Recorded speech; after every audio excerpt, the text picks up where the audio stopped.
I'm sorry, but it appears your seat has been reassigned, the coordinator said with practiced sympathy. The final guest count exceeded capacity, and some adjustments had to be made.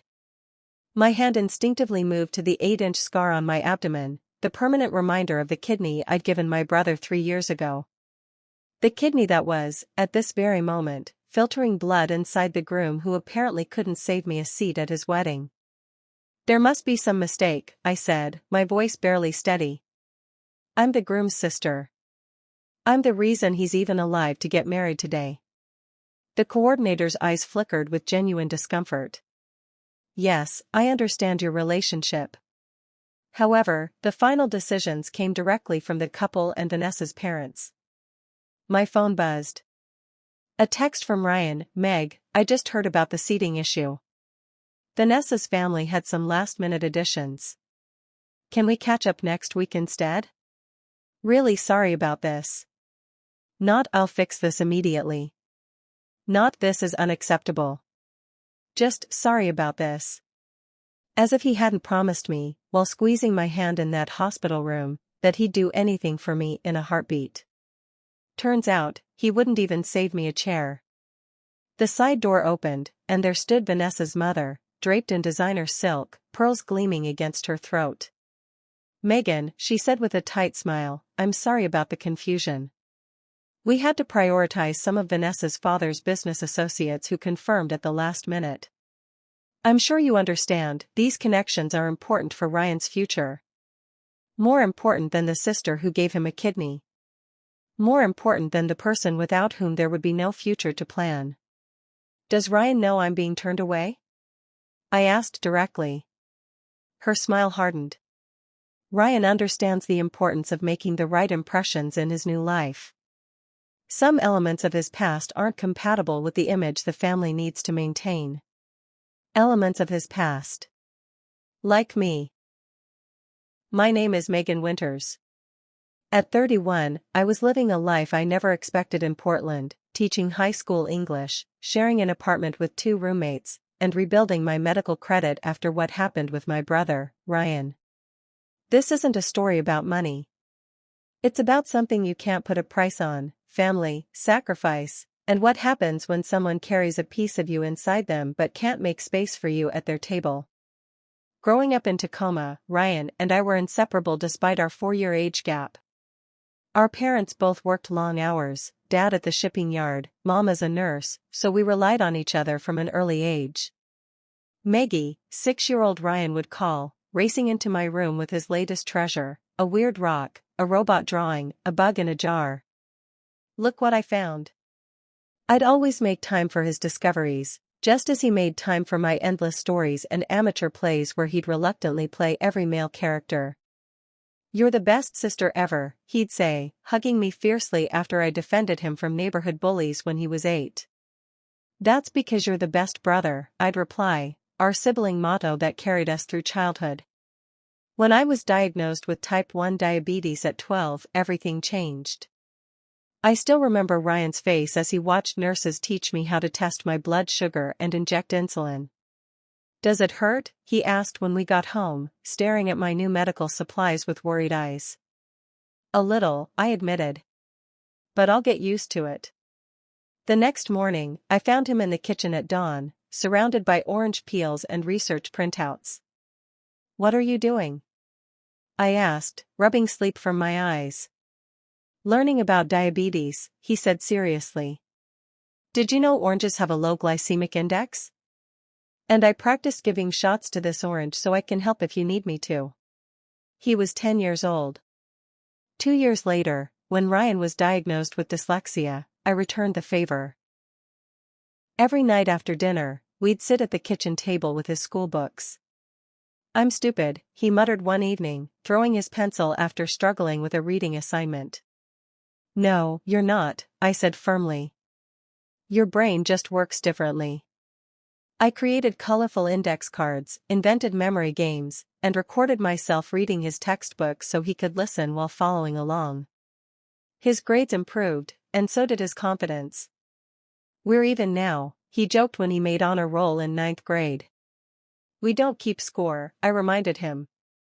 That's what siblings do, we show up for each other, no matter what. After high school, I studied English literature while Ryan pursued engineering. I still helped edit his papers, he still reminded me to check my blood sugar during finals week. The pattern continued into adulthood, never keeping score, always showing up. When I was 28, I landed my dream job teaching at an international school in Japan. I'd studied Japanese since college, fascinated by the culture and literature. This was everything I'd worked for, a chance to immerse myself in another world while doing what I loved. You're going to be amazing, Ryan told me over celebratory drinks. Send me weird Japanese snacks every month. Only if you visit, I countered. You can stay as long as you want. Deal, he promised, raising his glass to mine. To new adventures. 3 weeks before my departure, as I was boxing up my apartment and saying goodbyes, my phone rang at 2:17 a.m. Ryan's name flashed on the screen. Meg, I need to talk to you, his voice cracked. It's bad. I sat on the floor of my half-packed apartment, surrounded by cardboard boxes, as Ryan explained that routine blood work had revealed stage 4 kidney disease. At 27, his kidneys were failing rapidly, and he needed a transplant. The waiting list is years long, he said, voice hollow. They've started me on dialysis, but I didn't hesitate. I'll get tested. I could be a match. Meg, no. You have Japan. This is your dream. Japan will still be there, I said firmly. You might not be if we wait for the list.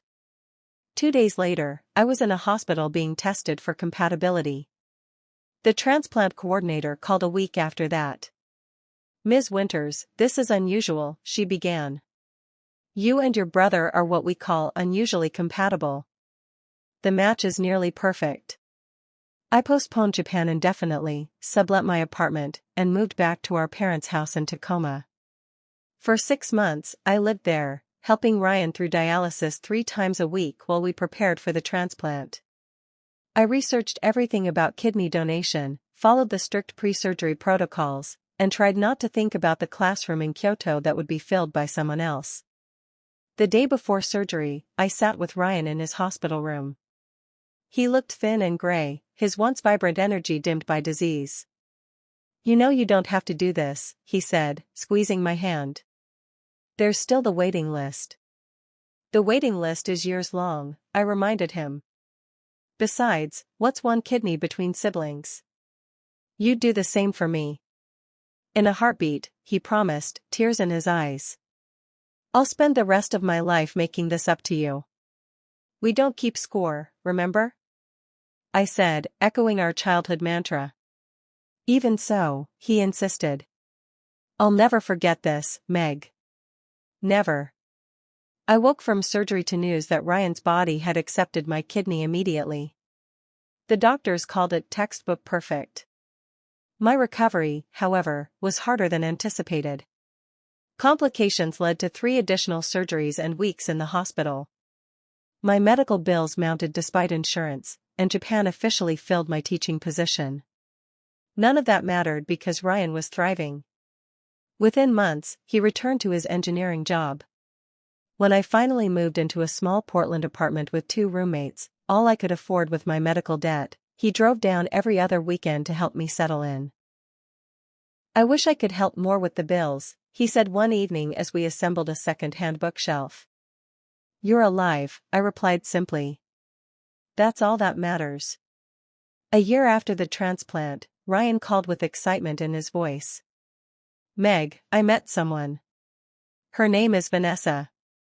She's incredible, smart, ambitious, comes from this amazing family. Her dad owns Hamilton Aerospace. The defense contractor? I asked, impressed despite myself. Yeah. She's their VP of Business Development. We met at a networking event. Over the next few months, Ryan's calls became increasingly focused on Vanessa, their dates, her family's connections, the doors opening for him professionally. Her father mentioned bringing me on at Hamilton, he said during one call. Says I have exactly the kind of engineering mind they're looking for. That's amazing, I said, genuinely happy for him. Just make sure you're taking your anti-rejection meds with all these fancy dinner meetings. 8 months after they met, Ryan called on a Sunday morning. She said yes, he practically shouted into the phone. We're getting married in 6 months at Thornawood Castle. Her parents insisted, they're handling everything. I'm so happy for you, I said, and I meant it. She must be incredible. She is, he agreed. And Meg? I want you to be my best woman. You gave me a future. I want you standing next to me when I start it. I was honored and touched. Though still dealing with occasional health complications from the donation, I threw myself into helping with wedding preparations. I couldn't contribute financially, medical debt had seen to that, but I offered what I could, designing their invitations. I'd taken up graphic design during recovery, helping Vanessa choose her dress, and planning Ryan's bachelor weekend. My first meeting with Vanessa and her mother, Eleanor, was at an upscale Seattle brunch spot. Vanessa was polished and confident, with sharp features and a calculating gaze that softened when she looked at Ryan. Megan, finally, she air-kissed my cheeks. Ryan talks about you constantly. We need to get you fitted for your suit, as best woman you'll need something special. Eleanor examined me over her mimosa. Ryan mentioned you're a teacher? High school English, I confirmed. In Portland. How dedicated, she said with a thin smile. And you're living with roommates still? At your age? Mom, Vanessa chided, but her eyes showed similar judgment. Medical bills, I explained simply. The transplant had some complications. Ah yes, the kidney thing, Eleanor said, as if discussing a minor inconvenience rather than a life-saving organ donation. Vanessa, darling, we should show Megan the venue options we've narrowed down. As brunch progressed, it became clear that my input wasn't actually wanted. When I offered the invitation designs I'd worked on, Eleanor barely glanced at them. We've actually contracted Bergman's for the stationery, Vanessa said apologetically. Daddy insists on the best. 6 weeks before the wedding, things began to change more dramatically. Ryan stopped returning my calls about bachelor party details. The professionally printed invitations arrived, nothing like my designs, with a small ceremony, black tie reception, and Thornawood Castle emblazoned in gold foil. When the wedding shower came, my speech about Ryan was cut from the program at the last minute. Vanessa's family is traditional, Ryan explained when I asked about these changes. They have certain expectations about how things should be done. I accepted his explanation, though something felt off. 2 weeks before the wedding, Ryan called. Hey Meg, small change of plans. Vanessa's cousin just got back from military deployment, so I've asked him to stand in the wedding party instead. You'll still be a special guest though. The demotion hurt, but I understood the importance of including family returning from service. Of course, that makes sense. I'm happy to be wherever you need me. Thanks for understanding. You're the best, Meg. I altered my plans, returned the suit I'd bought to wear as his best woman, and spent money I didn't have on a formal dress instead. 3 days before the wedding, I received a formal invitation for the rehearsal dinner. When I arrived at the upscale Seattle restaurant, I discovered my seat was at a table in the far corner with distant relatives neither Ryan nor I had seen in years. Megan, our second cousin twice removed, greeted me. Gosh, we haven't seen you since you were in pigtails. What are you doing these days? As I explained my teaching career, I watched Ryan across the room, surrounded by Vanessa's family.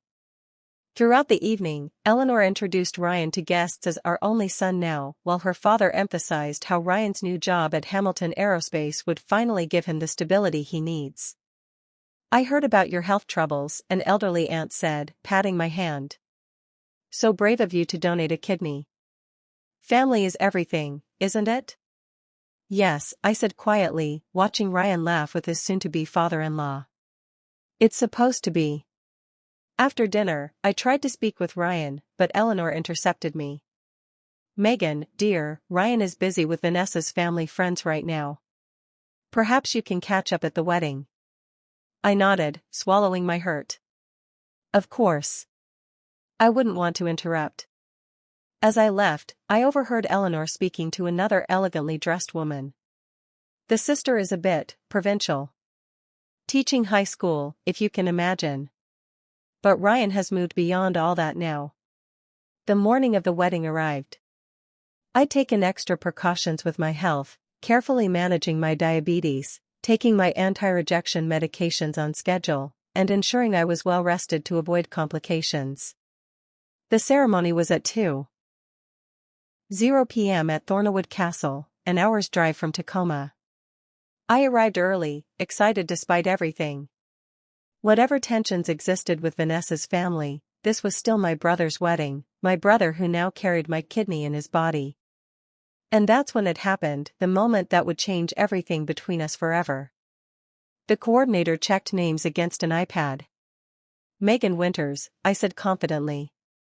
She frowned slightly, scrolling through the list. I don't see that name. Let me check with someone.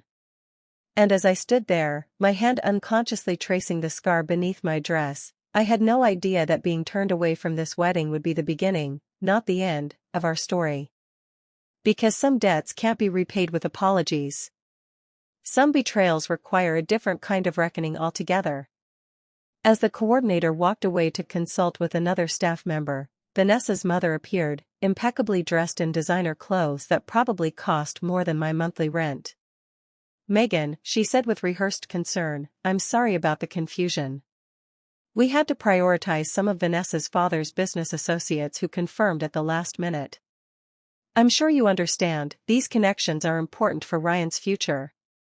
My hand unconsciously touched the scar on my abdomen again. More important than his sister? The one who gave him a kidney? Eleanor's smile tightened.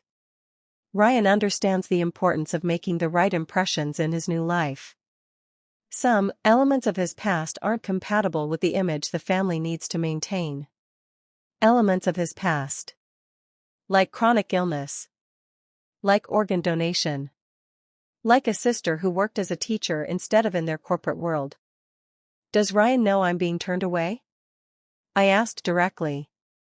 He's aware of the necessary adjustments, she replied carefully. As I walked back to my car, a groomsman I recognized as Ryan's college roommate spotted me. Megan. Where are you going? Ceremony's about to start.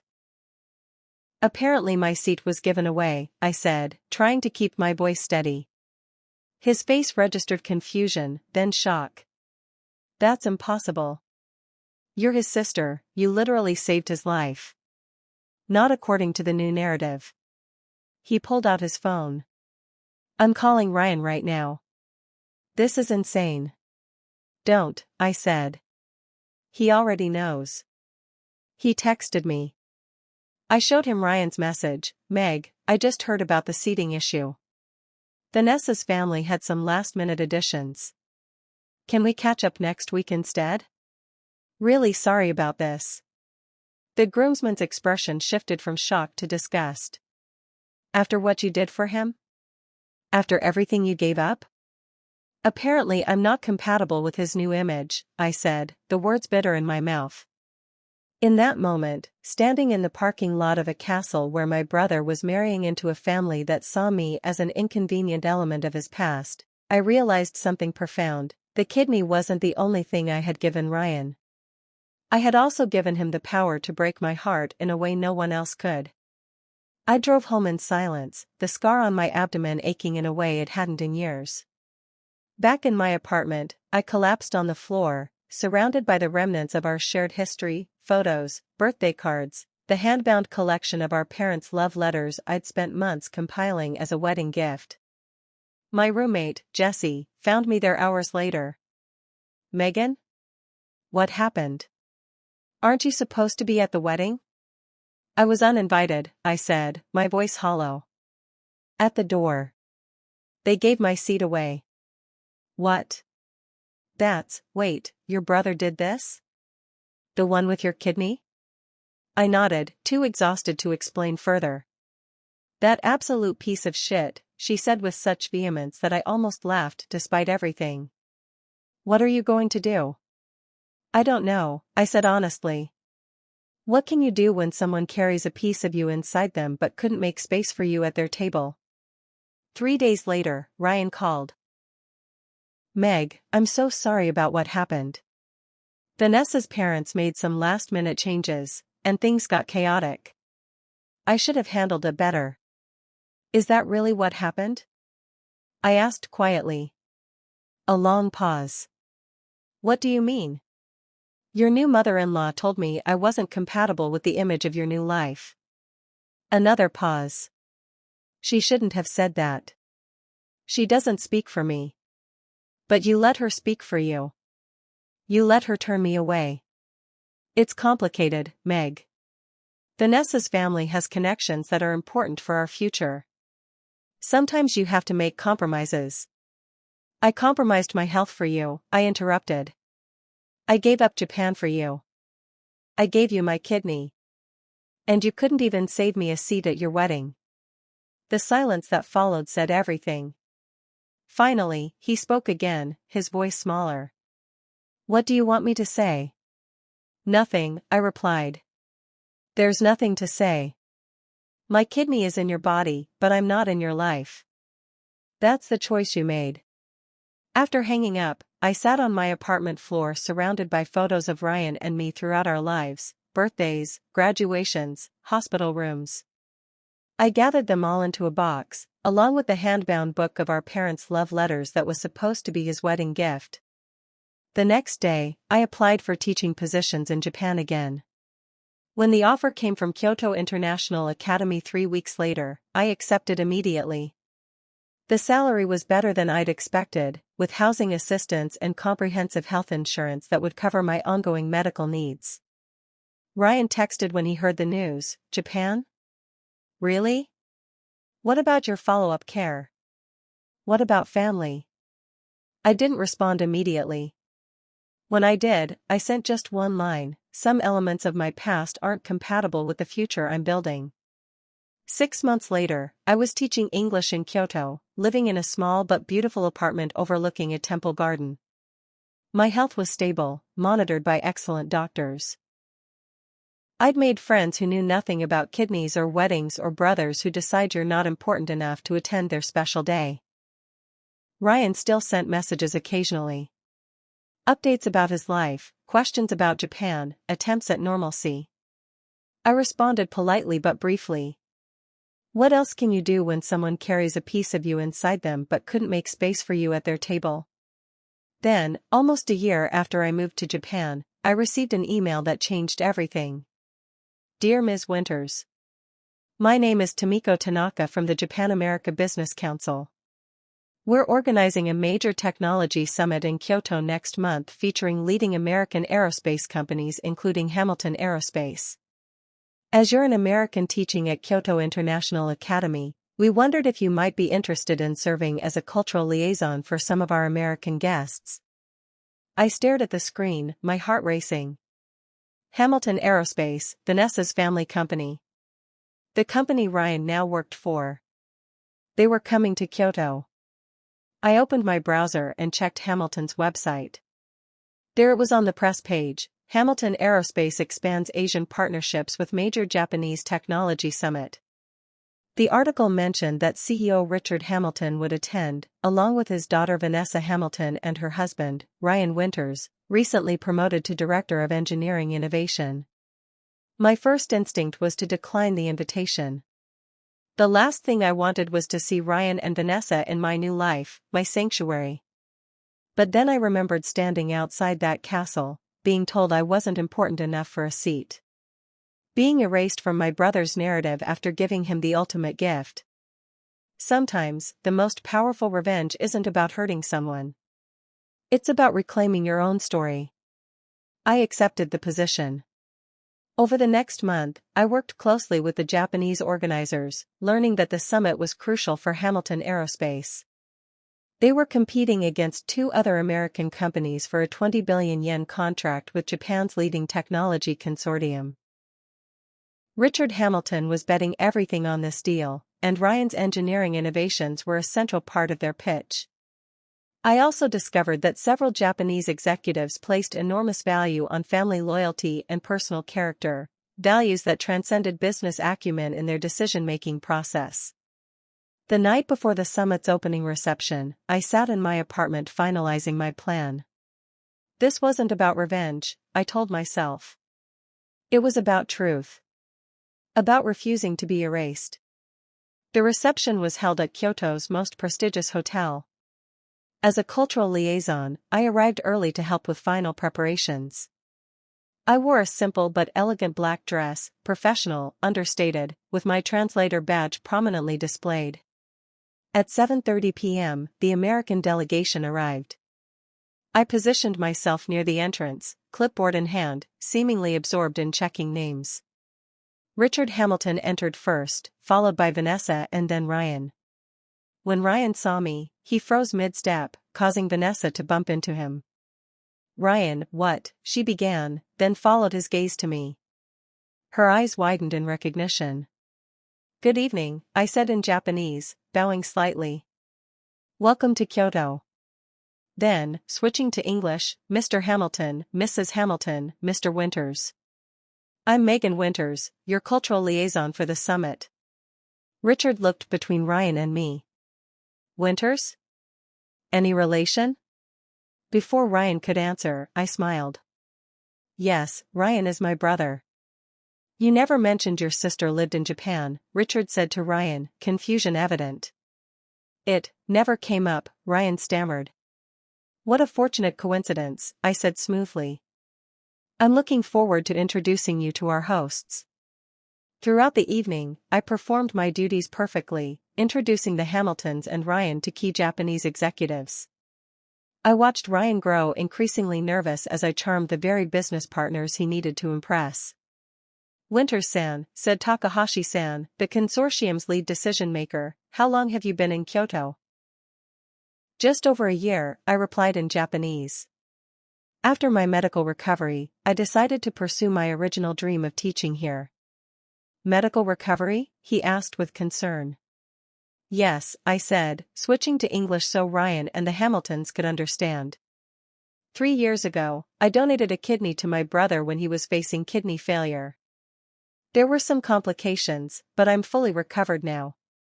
Takahashi-san's expression transformed to one of deep respect. He turned to Ryan.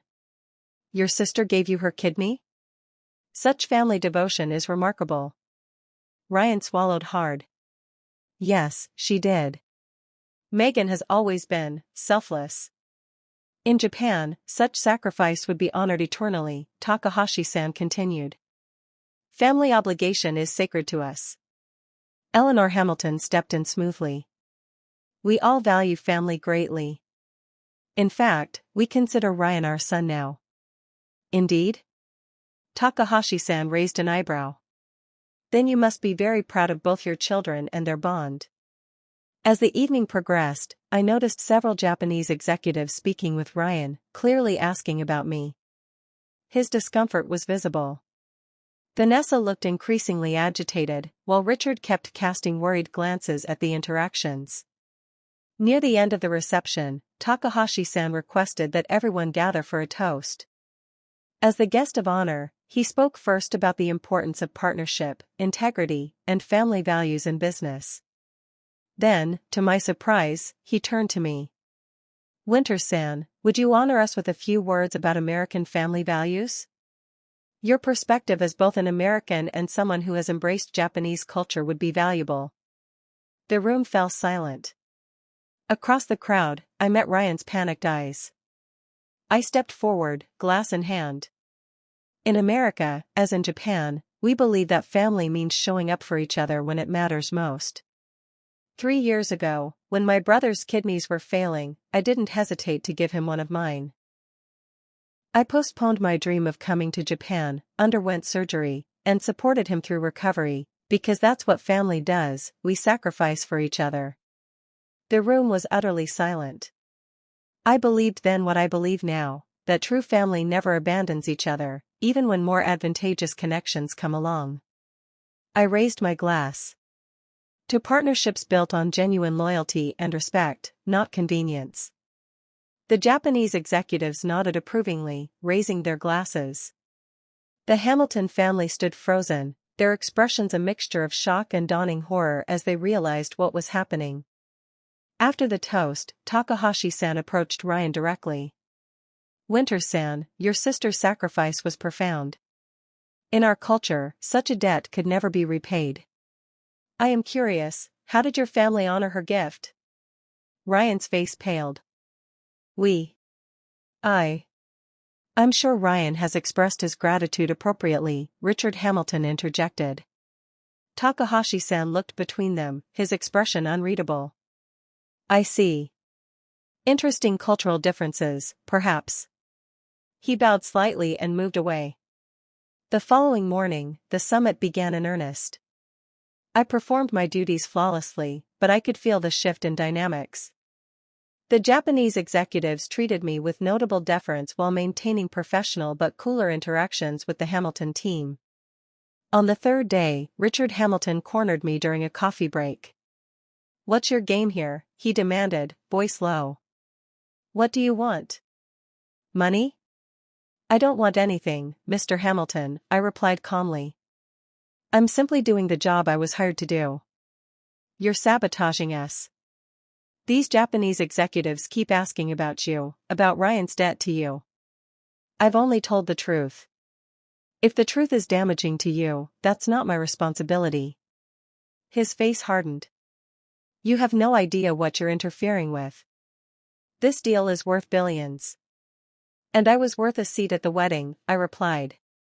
"We all have our priorities." That evening, Ryan appeared at my apartment door. "How did you find me?" I asked, not inviting him in. "I had the hotel concierge call the school," he said. "Can I come in?" "Please?" I stepped aside. He entered, looking around at my small but tasteful apartment with its view of the temple garden. "It's beautiful here," he said quietly. "I can see why you wanted to come." "What do you want, Ryan?" He sat heavily on my sofa. "You're destroying everything. Takahashi told my father-in-law today that they have concerns about our company's values. The deal is slipping away." "That's unfortunate," I said, remaining standing. "Business can be unpredictable." "This isn't about business and you know it," he said, anger finally breaking through. "This is revenge." "No," I corrected. "This is consequence. For 3 years, I've lived with the consequences of saving your life, medical debt, chronic pain, lost opportunities." "You've lived with, what?" "A successful career, a wealthy wife, and a convenient narrative that erases me when I'm inconvenient." "I never asked you to donate your kidney." "No, you didn't. I offered because I loved you. Because I believed we showed up for each other, no matter what." He ran his hands through his hair in frustration. "What do you want from me, Meg? An apology? Fine, I'm sorry. I should have stood up to Vanessa's parents. I should have insisted you be at the wedding." "This isn't about the wedding anymore," I said quietly. "It's about the moment you decided I was an element of your past instead of your sister. It's about you letting someone else decide I wasn't worth acknowledging after I gave you a piece of myself." Ryan stared at the floor for a long moment. "You're right," he finally said, his voice breaking.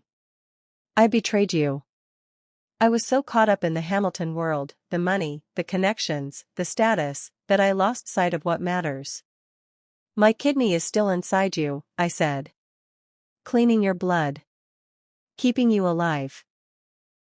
Every day, it does its job faithfully. It doesn't forget its purpose, even when you forgot yours." Ryan looked up, tears in his eyes. "Can you ever forgive me?" I sat across from him, finally. "Forgiveness isn't the issue. Trust is.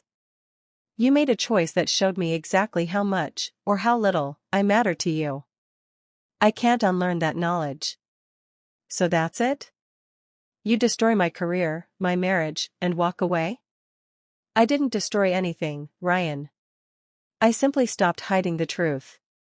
If your career and marriage can't survive the truth, that's not my doing. He stood to leave, defeated.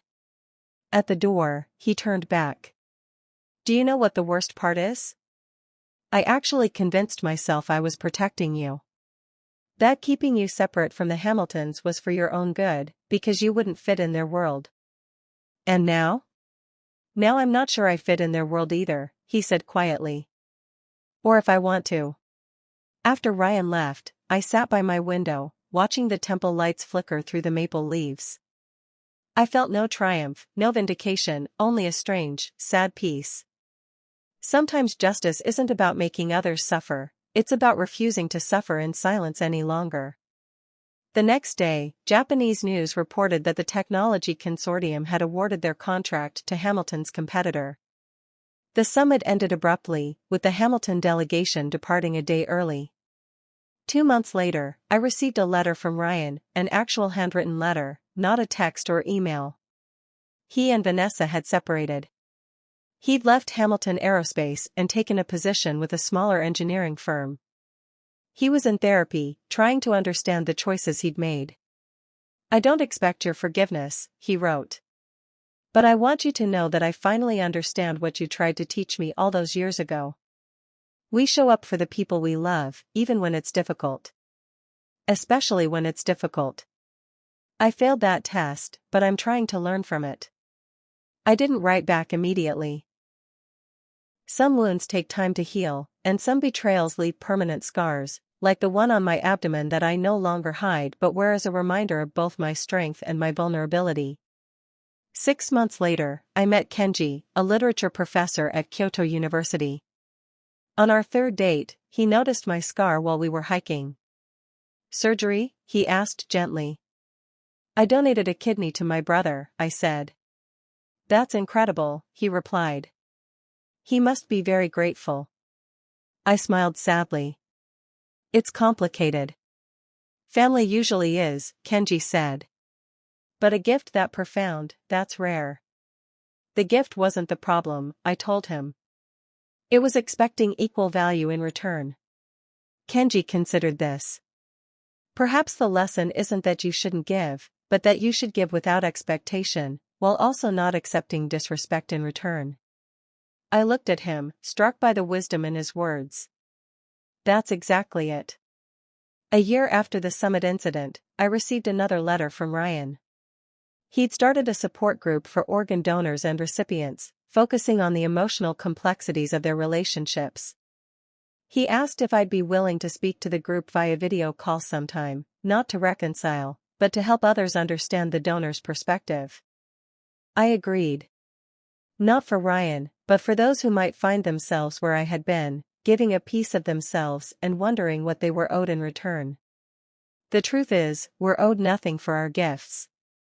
But we are always owed respect for our humanity, recognition of our sacrifices, and a place at the table of those who carry pieces of us within them.